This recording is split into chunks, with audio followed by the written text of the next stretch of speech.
ਓਮ ਸ਼ਾਂਤੀ, ਸਤਿ ਸ਼੍ਰੀ ਅਕਾਲ।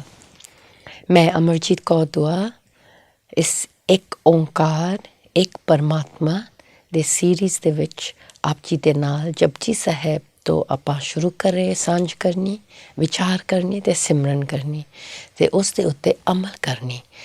ਅਸੀਂ ਸਿਰਫ ਉੱਤੋਂ ਤੋਂ ਵਿਚਾਰ ਨਹੀਂ ਕਰ ਰਹੇ ਹਾਂ, ਬਲਕਿ ਉਸ ਦੀ ਇੱਕ ਇੱਕ ਸ਼ਬਦ ਨੂੰ ਲੈ ਕੇ ਉਸ ਗਹਿਰਾਈ ਵਿੱਚ ਜਾ ਰਹੇ ਹਾਂ ਅਤੇ ਇਸ ਨੂੰ ਸਮਝ ਰਹੇ ਹਾਂ ਕਿ ਗੁਰੂਆਂ ਨੇ ਜਾਂ ਰੱਬੀ ਆਦਮੀਆਂ ਨੇ ਅਤੇ ਰੱਬੀ ਲੋਕ ਨੇ ਅਤੇ ਪਰਮਾਤਮਾ ਸਾਡੇ ਵਾਸਤੇ ਕੀ ਕਹਿ ਰਹੇ ਨੇ, ਤਾਂ ਕਿ ਅਸੀਂ ਆਪਣਾ ਆਤਮਿਕ ਰੂਹਾਨੀ ਸਫ਼ਰ ਜਿਹੜਾ ਹੈ ਸਫਲ ਕਰੀਏ, ਸਫਲਤਾ ਵਿੱਚ ਲਈਏ।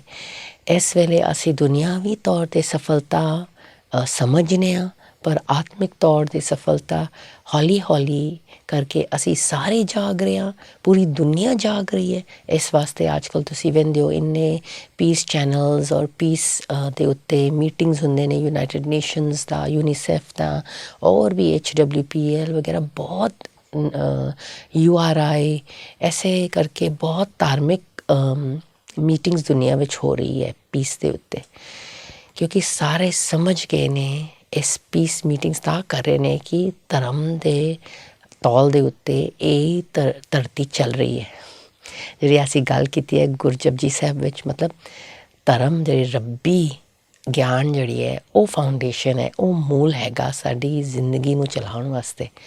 ਅਸੀਂ ਇਸ ਨੂੰ ਪਹਿਚਾਣੀਏ, ਜਾਗੀਏ, ਰਲ ਕੇ ਅਸੀਂ ਮਿਲ ਰਹੇ ਹਾਂ ਇਸ ਨੂੰ ਸਮਝਣ ਵਾਸਤੇ। ਅਤੇ ਅਸੀਂ 20 ਪੌੜੀ ਕਰ ਚੁੱਕੇ ਹਾਂ ਸਟੈਂਜ਼ਾਸ ਜਪਜੀ ਸਾਹਿਬ ਦੇ। ਇੱਕ ਓਂਕਾਰ ਤੋਂ ਸ਼ੁਰੂ ਕੀਤਾ ਹੈ, ਹੌਲੀ ਹੌਲੀ ਇੱਕ ਇੱਕ ਸ਼ਬਦ ਮੂਲ ਮੰਤਰ ਦਾ ਜੋ ਮੇਨ ਹੈ, ਕਰੀਮ ਹੈ ਇਸ ਗੁਰਬਾਣੀ ਦਾ, ਉਸ ਨੂੰ ਸਾਰੇ ਜ਼ਰੂਰ ਸੁਣਿਆ ਜੇ। ਉਸ ਨੂੰ ਸੁਣਨ ਤੋਂ ਬਿਨਾਂ ਤੁਹਾਨੂੰ ਇੱਕ ਇੱਕ ਪੌੜੀ ਦੀ ਗਹਿਰਾਈ ਵਿੱਚ ਸਮਝ ਨਹੀਂ ਆਏਗੀ। ਇੱਕ ਓਂਕਾਰ ਤੋਂ ਲੈ ਕੇ ਗੁਰਪ੍ਰਸਾਦ ਅਤੇ ਜਪ ਬਾਣੀ ਦਾ ਟਾਈਟਲ ਅਤੇ ਆਦਿ ਸੱਚ ਜੁਗਾਦ ਸੱਚ ਹੈ ਵੀ ਸੱਚ ਹੋਸੀ ਨਾਨਕ ਹੋਸੀ ਵੀ ਸੱਚ, ਇੱਥੇ ਤੱਕ ਸਲੋਕ ਆਉਂਦੀ ਹੈ। ਸੁਣਨਾ ਬਹੁਤ ਜ਼ਰੂਰੀ ਹੈ। ਬਲਕਿ ਮੈਂ ਕਹਿੰਦੀ ਹਾਂ ਫਿਰ ਪਹਿਲੀ ਪੌੜੀ ਵਿੱਚ ਗੁਰੂ ਨਾਨਕ ਦੇਵ ਜੀ ਨੇ ਜਿਹੜੀਆਂ ਗੱਲਾਂ ਕੀਤੀਆਂ ਨੇ ਅਤੇ ਉਸ ਦੇ 2 ਸਵਾਲ ਜਿਹੜੇ ਸਾਡੀ ਜ਼ਿੰਦਗੀ ਦਾ ਸਵਾਲ ਹੈ, ਸਾਨੂੰ ਜਾਗਰਤ ਕਰਨ ਵਾਸਤੇ, ਵੈਰਾਗ ਵਿੱਚ ਲਿਆਉਣ ਵਾਸਤੇ, ਕਿਵ ਸਚਿਆਰਾ ਹੋਈਏ, ਕਿਵ ਕੂੜੈ ਟੁੱਟੇ ਬਾਲ। ਇਹ ਫਸਟ ਪੌੜੀ ਨੂੰ ਵੀ ਸਮਝਣਾ ਬਹੁਤ ਹੀ ਜ਼ਰੂਰੀ ਹੈ। ਔਰ ਇਸ ਦੀ ਆਨਸਰ ਚੌਥੀ ਪੌੜੀ ਵਿੱਚ ਆਉਂਦੀ ਹੈ, ਜਿਹੜਾ ਕਿ ਸਾਨੂੰ ਇਹ ਸੁਣਨਾ ਪਏਗਾ ਕਿ ਅਸੀਂ ਸੱਚਿਆਰਾ ਕਿਵੇਂ ਬਣਨਾ ਹੈ। ਉਹ ਚੌਥੀ ਪੌੜੀ ਵਿੱਚ ਐਂਡ ਵਿੱਚ ਗੁਰੂ ਜੀ ਸਪਸ਼ਟ ਕਰਦੇ ਨੇ, ਅੰਮ੍ਰਿਤ ਵੇਲਾ ਸੱਚ ਨਾਉ ਵਡਿਆਈ ਵਿਚਾਰ ਕਰਮੀ ਆਵੇ ਕੱਪੜਾ ਨਦਰੀ ਮੁੱਖ ਦੁਆਰ। ਉਹ ਇੱਥੇ ਆਨਸਰ ਦੇਣ ਤੋਂ ਪਹਿਲਾਂ 2 ਸਵਾਲ ਫਿਰ ਆਉਂਦੇ ਨੇ, ਫਿਰ ਕੀ ਅੱਗੇ ਰੱਖਿਆ ਹੈ ਜਿਤ ਤਿਸੇ ਦਰਬਾਰ, ਮੋਹ ਕੀ ਬੋਲਣ ਬੋਲੇ ਜਿਤ ਸੁਨ ਤਰੇ ਪਿਆਰ। ਕਿਸੇ ਦਰਬਾਰ ਦੀ ਗੱਲ ਕੀਤੀ ਗਈ ਅਤੇ ਉਸ ਦੀ ਦਰਬਾਰ ਵਿੱਚ ਆਉਣ ਦੀ ਗੱਲ ਅਤੇ ਦਿਖਣ ਦੀ ਗੱਲ ਹੈ। ਜੋ ਅਸੀਂ ਸਪਸ਼ਟ ਕਰਕੇ ਸਮਝਿਆ ਤਾਂ ਅਸੀਂ ਆਪਣੇ ਤੀਸਰਾ ਨੇਤਰ ਨੂੰ ਖੋਲ੍ਹਿਆ, ਆਪਣੇ ਮਨ ਦੇ ਵਿਜ਼ਨ ਨੂੰ ਸਮਝਿਆ ਕਿ ਕਿੰਨਾ ਜ਼ਰੂਰੀ ਹੈ ਉਸ ਪਰਮਾਤਮਾ ਨੂੰ ਵੇਖਣ ਦਾ ਆਪਣੇ ਮਨ ਦੇ ਵਿੱਚ। ਅਤੇ ਇਸ ਵੇਲੇ ਆਪਾਂ ਫਿਰ ਸ਼ੁਰੂ ਕਰਾਂਗੇ ਅਤੇ ਸ਼ੁਰੂ ਕਰਨ ਤੋਂ ਪਹਿਲਾਂ ਹਮੇਸ਼ਾ ਆਪਣੇ ਮਨ ਨੂੰ ਕਿ ਮੈਂ ਜੋਤੀ ਬਿੰਦੂ ਆਤਮਾ ਅਤੇ ਤੂੰ ਪਰਮਾਤਮਾ, ਤੂੰ ਵੀ ਜੋਤੀ ਬਿੰਦੂ, ਅਤੇ ਮਨ ਦੇ ਸਕਰੀਨ ਦੇ ਉੱਤੇ ਆਪਾਂ ਉਸ ਨੂੰ ਜ਼ਰੂਰ ਵੇਖਾਂਗੇ। ਅਤੇ ਇਸ ਧਿਆਨ ਦੇ ਵਿੱਚ ਅਸੀਂ ਅੱਗਾ ਟੁਰਾਂਗੇ। ਅਤੇ ਜਪਜੀ ਸਾਹਿਬ ਦੇ ਵਿਆਖਿਆ ਕਰਦੇ ਅਸੀਂ ਸੁਣੈ, ਮਣੈ ਅਤੇ ਪੰਚ, ਅਤੇ ਉਸ ਤੋਂ ਬਾਅਦ ਅਸੰਖ ਦੀਆਂ ਪੰਕਤੀਆਂ ਆਉਂਦੇ ਨੇ ਕਿ ਕੀ ਹੋ ਰਿਹਾ ਦੁਨੀਆ ਵਿੱਚ। ਅਤੇ ਫਿਰ ਮੂਤ ਪਲੇਤੀ ਕੱਪੜ ਹੋਏ, ਦੇ ਸਾਬੁਨ ਲਈਏ ਉਹ ਧੋਏ, ਭਰੀਏ ਮਤ ਪਾਪਾ ਕੇ ਸੰਗ, ਉਹ ਧੋਪੇ ਨਾਵੇ ਕੇ ਰੰਗ। ਇਸ ਨੂੰ ਅਸੀਂ ਸਮਝਿਆ ਅਤੇ ਆਪੇ ਬੀਜ ਆਪੇ ਹੀ ਖਾਓ, ਨਾਨਕ ਹੁਕਮੀ ਆਓ ਜਾਓ। ਅਸੀਂ ਇਸ ਦੇ ਉੱਤੇ ਬਹੁਤ ਗਹਿਰਾਈ ਵਿੱਚ ਕਰਮ ਨੂੰ ਸਮਝਿਆ ਅਤੇ ਆਪਣਾ ਸਾਈਕਲ ਆਫ ਟਾਈਮ ਨੂੰ ਸਮਝਿਆ। ਅਸੀਂ ਆਏ ਕਿੱਥੇ, ਕਿੱਥੋਂ ਆਉਂਦੇ ਆ, ਕਿੱਥੇ ਜਾਣਾ, ਗੁਰੂ ਜੀ ਕੀ ਗੱਲ ਕਰਦੇ ਪਏ ਨੇ, ਆਵੋ ਜਾਵੋ ਦੀ ਗੱਲ ਕਰਦੇ ਪਏ ਨੇ, ਉਹ ਕਿਉਂ ਕਰ ਰਹੇ ਨੇ, ਉਸ ਨੂੰ ਅਸੀਂ ਬਹੁਤ ਹੀ ਗਹਿਰਾਈ ਵਿੱਚ ਸਮਝਿਆ। ਅਤੇ ਅੱਗਾ ਚੱਲੀਏ ਹੁਣ 21 ਪੌੜੀ, ਅਤੇ ਰਲ ਮਿਲ ਕੇ ਸਿਮਰਨ ਦੇ ਵਿੱਚ ਰਹਿ ਕੇ ਆਪਾਂ ਇਹ ਪੌੜੀ ਨੂੰ ਇੱਕ ਵਾਰੀ ਪੜ੍ਹਨੇ ਆ, ਫਿਰ 2-2 3-3 ਲਾਈਨਸ ਕਰਕੇ ਆਪਾਂ ਇਸ ਨੂੰ ਸਮਝਾਂਗੇ। ਤੀਰਥ ਤਪ दया दत्त दान जे को पावै तिल का मान सुनिया मणिया मन कीता पाओ अंतरगत तीरथ मल नाओ। ਇੱਥੇ ਤੱਕ ਆਪਾਂ ਪਹਿਲਾਂ ਸਮਝੀਏ, ਫਿਰ ਇਹ ਪੌੜੀ ਵੀ ਹੌਲੀ ਹੌਲੀ ਕੰਪਲੀਟ ਕਰਾਂਗੇ। ਇਸ ਦੀ ਇੰਗਲਿਸ਼ ਮੀਨਿੰਗ ਨੂੰ ਆਪਾਂ ਰਲ ਕੇ ਪੜ੍ਹੀਏ। The good deeds that one does, such as pilgrimages, penance, compassion and donation, in his eyes brings but only an iota, a grain of recognition. ਮਤਲਬ ਕਿ ਤੀਰਥ, ਤਪ, ਦਇਆ, ਦਤਦਾਨ ਜੋ ਅਸੀਂ ਕਰ ਰਹੇ ਹਾਂ ਉਹ ਤਿਲ ਵਾਂਗੂ ਫਾਇਦਾ ਹੈ ਉਸਦੀ ਘਰ ਵਿੱਚ। ਇਹ ਆਪਾਂ ਫਿਰ ਗੌਰ ਕਰਾਂਗੇ।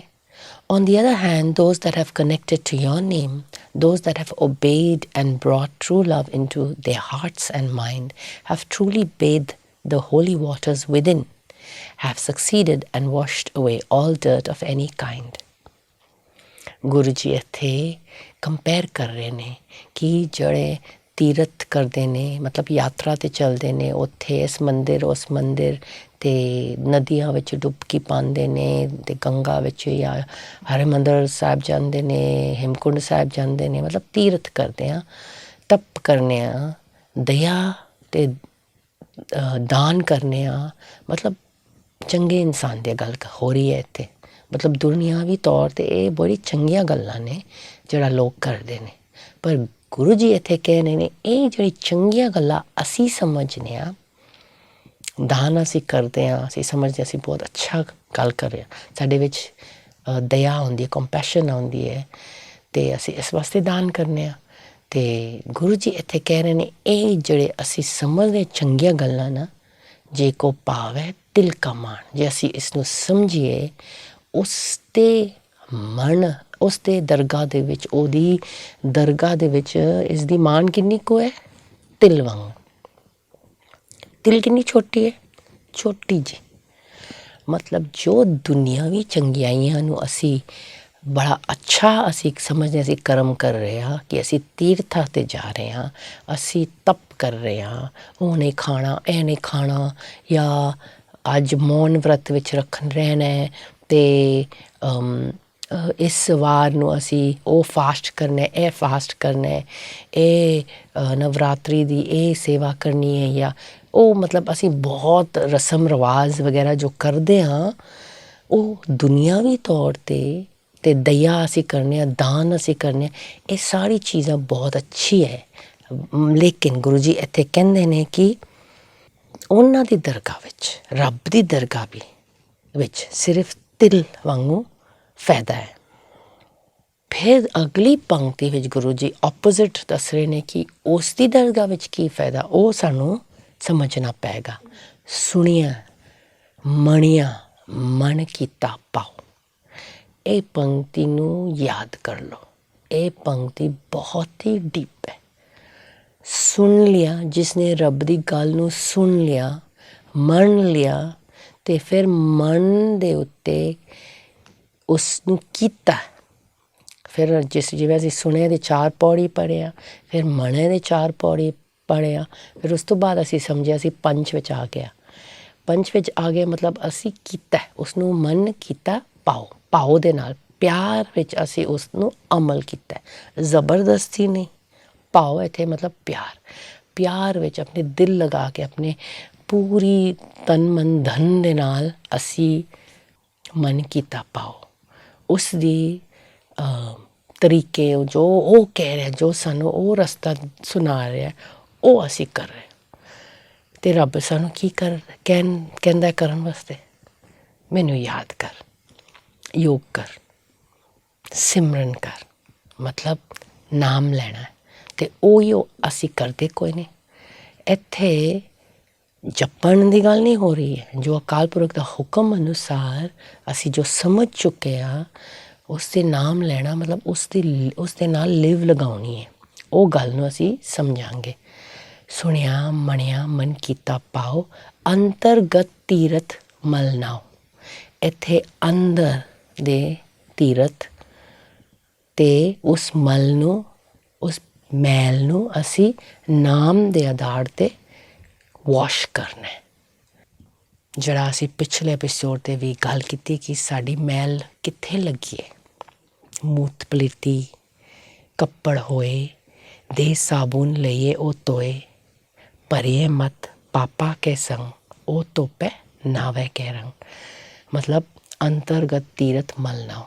ਇੱਥੇ ਦੁਬਾਰਾ ਗੁਰੂ ਜੀ ਕਹਿ ਰਹੇ ਨੇ ਕਿ ਕੰਪੇਅਰ ਕਰ ਰਹੇ ਨੇ ਇੱਥੇ ਉਹੀਓ ਜਿਹੜੇ ਪਿਛਲੀ ਪੌੜੀ ਵਿੱਚ ਅਸੀਂ ਸਮਝਿਆ, ਉੱਥੇ ਅਸੀਂ ਫਿਰ ਗੁਰੂ ਜੀ ਕੰਪੇਅਰ ਕਰ ਰਹੇ ਜਿਹੜੇ ਬਾਹਰਲੀ ਤੌਰ 'ਤੇ ਅਸੀਂ ਬਹੁਤ ਤਰੀਕੇ ਅਪਣਾਉਂਦੇ ਹਾਂ, ਦੁਨਿਆਵੀ ਤਰੀਕੇ ਜਿਹੜੇ ਅਸੀਂ ਸਮਝਦੇ ਹਾਂ ਕਿ ਰੱਬ ਦੀ ਦਰਗਾਹ ਵਿੱਚ ਫਾਇਦਾਮੰਦ ਹੈ। ਅਸੀਂ ਸਾਰੇ ਸਮਝਦੇ ਚੈਰਿਟੀ ਕਰਨੇ, ਦਾਨ ਦੇਣੀ ਕਿਸੇ ਨੂੰ, ਉਹ ਬਹੁਤ ਫਾਇਦਾਮੰਦ ਹੈ। ਪਰ ਇੱਥੇ ਗੁਰੂ ਜੀ ਕਹਿ ਰਹੇ ਨੇ ਕਿ ਉਹਦੀ ਤਿਲਵੰਗ ਵੀ ਫਾਇਦਾ ਹੈ। ਅਤੇ ਕੀ ਅਸੀਂ ਸਿਰਫ ਤਿਲਵੰਗ ਫਾਇਦਾ ਵਾਸਤੇ ਕਰ ਰਹੇ ਹਾਂ? ਅਤੇ ਇੱਥੇ ਗੁਰੂ ਜੀ ਕਹਿੰਦੇ ਅੰਤਰਗਤ ਤੀਰਥ ਮੱਲਾ, ਮਤਲਬ ਅੰਦਰ ਦੀ ਯਾਤਰਾ, ਮਨ ਦੇ ਵਿੱਚ ਅਸੀਂ ਮੈਲ ਨੂੰ ਧੋਣਾ ਅਤੇ ਫਿਰ ਮਤਲਬ ਮਨ ਦੇ ਵਿੱਚ ਸਮਝਣਾ ਕਿ ਮੈਲ ਕਿੱਥੇ ਹੈ, ਮਨ ਦੇ ਵਿੱਚ ਹੈ। ਅਤੇ ਬਾਹਰਲੀ ਤੌਰ 'ਤੇ ਮਨ ਦੇ ਅੰਦਰ ਮੈਲ ਕਿਵੇਂ ਧੁੱਪ ਸਕਦੀ? ਜੇ ਮਨ ਦੇ ਵਿੱਚ ਮੈਲ ਹੈ ਅਤੇ ਮਨ ਦੇ ਵਿੱਚ ਹੀ ਧੋਣੀ ਪੈਗੀ।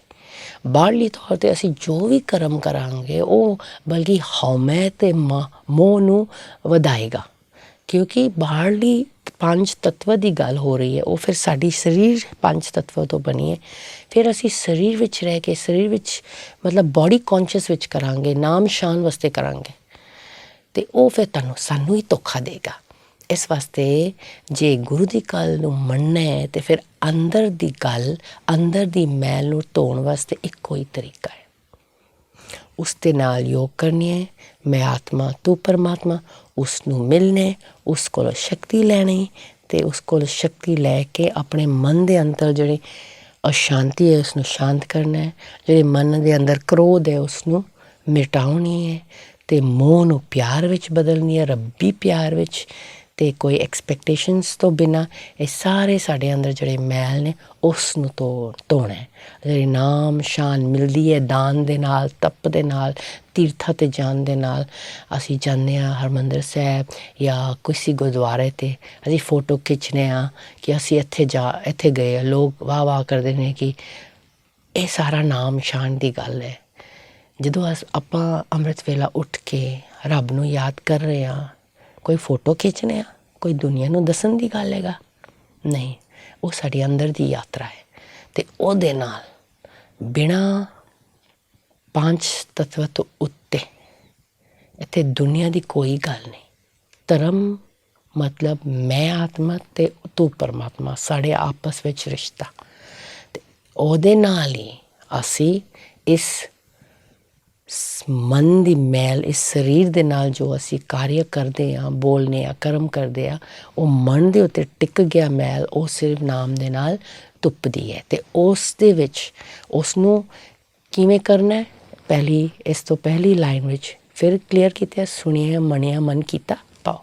ਰੱਬ ਨੂੰ ਮਿਲਣੇ ਪਿਆਰ ਦੇ ਨਾਲ, ਉਸਦੀ ਗੱਲਾਂ ਸੁਣੇ 4 ਪੌੜੀ, ਮਣੇ 4 ਪੌੜੀ, ਉਹ ਕਰਨਾ ਪਏਗਾ। ਇੰਨਾ ਜ਼ੋਰ 4 ਪੌੜੀਆਂ ਕਿਉਂ?